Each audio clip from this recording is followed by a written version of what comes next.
हा दिवस आपल्या सगळ्यांच्या आयुष्यातील असं कुणाच्या ध्यानी मनी आलं नव्हतं. इथे येत असताना यायच्या आधी मला यायला उशीर झाला. याचं कारण असं की मला इथे येत असताना आशा काकींकडे जाऊन आल्याशिवाय माझं मन मला अस्वस्थ करत होतं. त्याच्यामुळे मी पुण्यावरनं बारामतीला आले. बारामतीला आल्यानंतर काट्याच्या वाडीला गेले. आशा काकींना भेटले. काकी टी व्ही बघत होत्या. काकींची काय बोलावं, काय सांगावं की बारामतीला कशासाठी आली आहे मला हिंमत पण झाली नाही. मी हर्षवर्धन भाऊंचं आणि भरणे मामांचं नाव घेतलं आणि सांगितलं मी इंदापूरला गेले होते आणि इंदापूरवरनं मी इथे आले. म्हटलं घरावरनंच चालले होते, तुम्हाला भेटते आणि पुढे जाते. आणि मला खेड शिवापूरला लग्नाला जायचं आहे म्हणून मी इथून गेले. म्हटलं तुमचं काय चाललं आहे बघून येते. मला हिंमतच नाही झाली काकींना सांगायची की आज या सभेसाठी मी बारामतीला आले. गेले 2-2.5 महिने हे आपल्यासाठी हे फार अडचणीचे राहिले. आणि आज आपण सगळे वहिनींच्या प्रचार सभेच्या सांगतासाठी इथे आलेलो आहोत. सांगता सभा करता असताना दादा आपल्यात नाही ह्याच्यावर अजूनही कुणालाच विश्वास बसत नाही.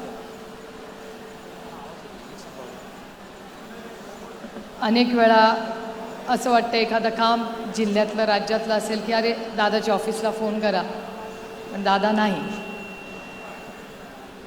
ठीक आहे, कामं होत राहतात, पण आयुष्यभर आपल्या घरातला एक कर्ता पुरुष, आपला एक भाऊ नाही, हे दुःख आयुष्यभर आपल्या सगळ्यांच्या अंतःकरणातून जातं.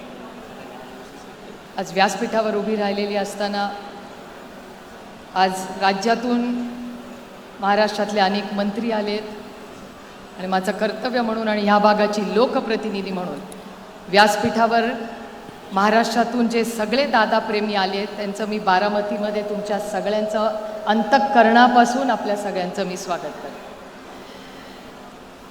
हा कार्यक्रम हा प्रचंड दुःखाचा आपला कार्यक्रम. वहिनींवर पण मोठी जबाबदारी पडली, त्यांच्या लेकरांवरही जबाबदारी पडली. पार्थ आणि जयला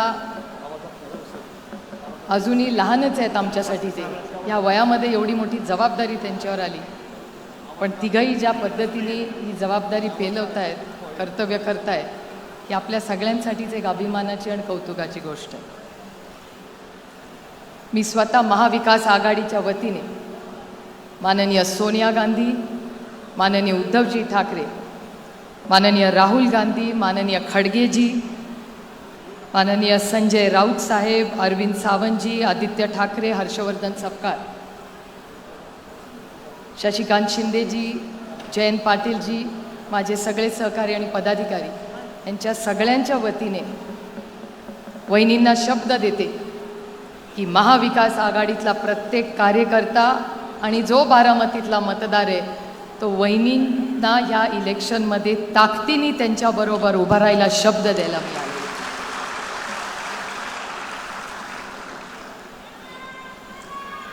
गेले 6 दशक बारामतीकरांचं आणि पवार कुटुंबाचं एक वेगळं नातं आहे. मला अभिमान वाटतो तुम्हाला सांगताना की मागच्याच आठवड्यात तामिळनाडूच्या इलेक्शनमध्ये काही चर्चा चालू होत्या दिल्लीमध्ये आणि बारामतीचा आवर्जून उल्लेख झाला. याचं कारण असं की तुमच्या बारामतीकरांच्या विश्वासाने आणि प्रेमाने बारामतीत एक मोठा रेकॉर्ड लवकर होणार आहे. ज्या आदरणीय पवार साहेबांना 6 दशक ह्याच बारामतीकरांनी साथ दिली, ह्या देशामध्ये सगळ्यात जास्त वेळा निवडून यायचा मान हा कुणाला मिळणार आहे तर तो बारामतीकरांना मिळणार. 60 वर्ष ही परंपरा तुमच्या आशीर्वादाने सुरू झाली. आदरणीय पवार साहेब 6 दशक इथे कार्यरत ते. त्यानंतर दादांवर मोठी जबाबदारी आली आणि पूर्ण निष्ठेने दादांनी गेले 35 वर्ष या भागाची सेवा केली आणि बारामतीची वेगळी ओळख महाराष्ट्राच्या राजकारणात स्थापन केली. ह्या बारामतीकरांनी अनेक वेळा आरोप प्रत्यारोप झाले, संघर्ष केला, पण बारामतीकरांनी कधी पवारांची साथ नाही सोडली. आणि ह्याच बारामतीकरांसमोर नतमस्तक होऊन महाविकास आघाडी, राष्ट्रवादी काँग्रेस पक्ष, शरदचंद्र पवार, राष्ट्रीय काँग्रेस पार्टी आणि शिवसेना यांच्या वतीने मी सगळ्यांना मनापासून शब्द आणि शुभेच्छा द्यायला आले की या संपूर्ण इलेक्शनमध्ये माझी तर इच्छा होती हे बिनविरोध व्हावं, इलेक्शनच होऊ नये. म्हणून पहिल्याच दिवशी, ज्या दिवशी इलेक्शन अनाऊन्स झालं, मी पहिल्या दिवशी चॅनलवर गेले आणि म्हणाले वहिनींचं इलेक्शन हे बिनविरोध झालं पाहिजे. दुर्दैव आहे की काही लोकांचे फॉर्म अजूनही राहिले, पण ठीक आहे, आता मतदान होईल. पण हे विक्रमी मतदान नक्की होईल ह्याच्याबद्दल माझ्या मनात तीळ मात्र शंका नाही. आपल्या सगळ्यांना मतदानाचा नंबर कितवा आहे आपला? एक नंबरला वहिनींचं नाव, चिन्ह आणि बटन आहे. त्या एक नंबरच्या शेजारचं बटन दाबून दादाला आदरांजली, श्रद्धांजली द्या आणि वहिनींना साथ द्या ही विनंती करायला मी आले. ही दिवस आणि हा वेळ कुठल्याही बहिणीवर येऊ नये. मला आजही तो दिवस आठवतो. मी सकाळी वॉक करत होते, 8:40-45ची ती वेळ होती आणि पार्थचा मला फोन आला. अनेक वेळा पार्थन मी फोनवर बोलतो, म्हणलं इतक्या सकाळी काय फोनवर काढलं? मला म्हणला डॅडीचं प्लेन पडलंय. म्हणलं काय पण बोलू नकोस. मला म्हणले आत्या जरा ऐका माझं, डॅडीचं प्लेन पडलंय. म्हटलं डॅडी कशावरनं त्या प्लेनमध्ये आहे? काहीतरी बोलू नको, चेक कर नीट. एका फोनवर तो माझ्याशी बोलत होता, दुसऱ्या फोनवर मुसळे इथे आहेत, मुसळेंना माहिती होतं आणि मुसळे, किरण गुजर हे सगळे तिथे होते. आणि तिथून ते व्हिडिओनी पार्थला दाखवत होते ही घटना झाली.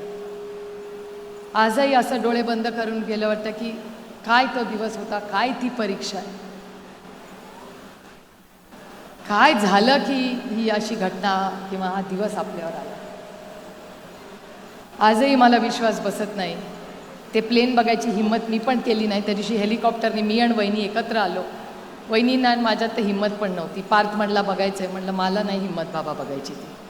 मी डोळे बंद केले तेव्हा, कारण का मला अजूनही अपेक्षा होती की कदाचित त्या विमानात दादा नसेलच आणि असला तर दादा त्याच्यातून चालत बाहेर येईल. आपण कशाला वाईट विचार करायचा. पण झालं ते झालं. आपण आता एक शब्द सगळ्या बारामतीकरांनी एकामेकाला दिला पाहिजे की दादाची जी स्वप्न आहेत ती आपण सगळी एकत्र मिळून पूर्ण करू. दादाची जी बारामतीची स्वप्न आहेत ही सगळी पूर्ण करण्यासाठी जी काही सहकार्य, मदत आमच्या सगळ्यांची लागेल ती आम्ही सगळी नक्की करू. आणि बारामतीची आन बान आणि शान जी 6 दशकं महाराष्ट्राच्या आणि देशाच्या राजकारणात राहिली आहे ती टिकून ठेवण्याची नैतिक जबाबदारी ही आपल्या सगळ्यांवर आहे आणि आमच्यावरही. आणि त्याच्यामुळे ती जबाबदारी मी पूर्णपणे पार पडीन. पुन्हा एकदा महाविकास आघाडीच्या वतीने आपल्या सगळ्यांना शब्द देते की या संघर्षाच्या काळात, या इलेक्शनमध्ये आणि पुढच्या या संपूर्ण विकासामध्ये आपण सगळे एकत्र राहू. दादाला मनापासून आदरांजली अर्पण करते, श्रद्धांजली अर्पण करते आणि आपली रजा घेते. जय हिंद, जय महाराष्ट्र, जय आघाडी. धन्यवाद ताई. यानंतर मी विनंती करेन राष्ट्रवादी काँग्रेस पक्षाच्या